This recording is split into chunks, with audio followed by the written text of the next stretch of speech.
കൊച്ചി വാർത്താ ചാനലിലേക്ക് സ്വാഗതം. കൂടുതൽ വാർത്താ അറിയിപ്പുകൾക്കായി ചാനൽ സബ്സ്ക്രൈബ് ചെയ്യുക. 7 ഘട്ടമായി നടക്കുന്ന ലോക്സഭാ തിരഞ്ഞെടുപ്പിന്റെ 1ാം ഘട്ടം ഏപ്രിൽ 19 നടന്നു കഴിഞ്ഞു. 102 മണ്ഡലങ്ങളിലേക്കുള്ള 1ാം ഘട്ട തിരഞ്ഞെടുപ്പ് അവസാനിച്ചപ്പോൾ ബിജെപിക്ക് അവരുടെ സീറ്റ് 400-ലെത്തിക്കാനുള്ള ശുഭകരമായ സൂചനയല്ല സംസ്ഥാനങ്ങളിൽ നിന്ന് ലഭിക്കുന്നത്.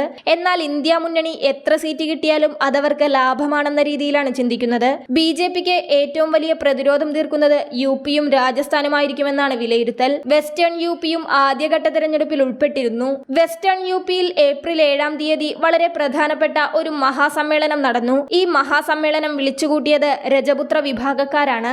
ബോയ്ക്കോട്ട് ബിജെപി എന്നാണ് അവർ ആ മഹാസമ്മേളനത്തിൽ ആഹ്വാനം ചെയ്തത്. വെസ്റ്റേൺ യുപിയിലെ പ്രധാനപ്പെട്ട മണ്ഡലങ്ങളിലെ വളരെ നിർണായകമായ വോട്ട് ബാങ്കാണ് രജപുത്ര വിഭാഗക്കാർ. ഈ രജപുത്ര വിഭാഗക്കാർ പരസ്യമായി മഹാപഞ്ചായത്ത് വിളിച്ച് ബിജെപിയെ ബോയ്ക്കോട്ട് ചെയ്യാനുള്ള കാരണം കേന്ദ്ര സഹമന്ത്രിയായ പുരുഷോത്തം റുപ്പാലയാണ്. അദ്ദേഹം മാർച്ചിൽ ഗുജറാത്തിലെ രാജ്കോട്ടിൽ ഒരു പ്രസംഗം നടത്തിയിരുന്നു. ആ പ്രസംഗം രജപുത്രന്മാരെ വലിയ രീതിയിൽ അപമാനിക്കുന്നതും പരിഹസിക്കുന്ന രീതിയിലുമായിരുന്നു. ബ്രിട്ടീഷുകാരുമായി ഒളിബന്ധമുണ്ടായിരുന്നവരാണ് രജപുത്രന്മാർ എന്നാണ് പ്രസംഗത്തിൽ അദ്ദേഹം പറഞ്ഞത്. അത് വലിയ പ്രശ്നമായി രജപുത്ര വിഭാഗങ്ങൾക്കിടയിൽ മാറിയിരുന്നു. ക്ഷത്രിയ വിഭാഗത്തിൽപ്പെട്ടവരാണ് രജപുത്രന്മാർ. ക്ഷത്രിയ വിഭാഗത്തിൽപ്പെട്ട രജപുത്രരുൾപ്പെടെ 120 സംഘടനകൾ ഒരു യോഗം ചേർന്ന് പുരുഷോത്തമം റുപാലയുടെ ആ പ്രസംഗത്തിന്റെ പേരിൽ ബിജെപിക്ക് വോട്ട് ചെയ്യരുതെന്ന് തീരുമാനിച്ചു. ഇതാണ് വെസ്റ്റേൺ യുപിയിൽ ബിജെപിക്കെതിരെ രജപുത്ര വിഭാഗങ്ങൾ മഹാസമ്മേളനം വിളിച്ചതിന്റെ ഒരു കാരണം. വെസ്റ്റേൺ യുപിയിലെ രജപുത്ര വിഭാഗക്കാർ ബിജെപിയെ എതിർക്കുന്നതിന്റെ മറ്റൊരു കാരണം കേന്ദ്ര മന്ത്രിസഭാംഗമായ ജനറൽ വി.കെ. സിംഗിന് സീറ്റ് നൽകാത്തതാണ്. കഴിഞ്ഞ 2 തിരഞ്ഞെടുപ്പുകളിലും 5 ലക്ഷത്തിൽ കൂടുതൽ വോട്ടുകളുടെ ഭൂരിപക്ഷം നേടിയാണ് അദ്ദേഹം ജയിച്ചത്. എന്നാൽ അദ്ദേഹത്തിന് ഇത്തവണ സീറ്റ് നൽകിയില്ല. കാരണം പ്രധാനമന്ത്രിയായ നരേന്ദ്രമോദിക്ക് 4 ലക്ഷത്തോളമായിരുന്നു ഭൂരിപക്ഷം. അതിനാൽ ഇത്തവണ തിരഞ്ഞെടുപ്പിൽ പ്രധാനമന്ത്രിയേക്കാൾ ഭൂരിപക്ഷം നേടാൻ സാധ്യതയുള്ളതിനാലാണ് അദ്ദേഹത്തിന് സീറ്റ് നൽകാത്തത്.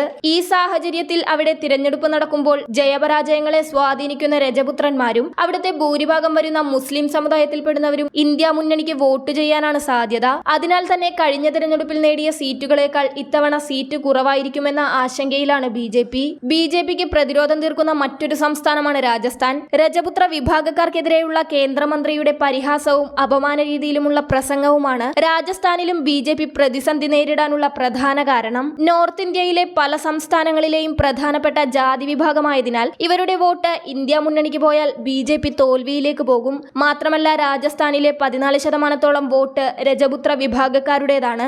അതിനാൽ തന്നെ രാജസ്ഥാനിലും ബിജെപിക്ക് ആശങ്ക നിലനിൽക്കുന്നു. മാത്രമല്ല ബിജെപിയുടെ ദേശീയ നേതൃത്വമാണ് രാജസ്ഥാനിലെ കാര്യങ്ങൾ തീരുമാനിക്കുന്നതെന്നുള്ള പ്രതിഷേധവും അവിടുത്തെ പാർട്ടിയിലുണ്ട്. അവിടുത്തെ മുഖ്യമന്ത്രിയെയും പാർട്ടി പ്രസിഡന്റിനെയും നോക്കുകുത്തിയാക്കി നരേന്ദ്രമോദിയും അമിത്ഷായുമാണ് തീരുമാനങ്ങൾ എടുക്കുന്നതെന്ന ചില വിമർശനങ്ങൾ. അതിനാൽ തന്നെ ബിജെപി രാജസ്ഥാനിൽ കടുത്ത ആശങ്കയാണ് നേരിടുന്നത്.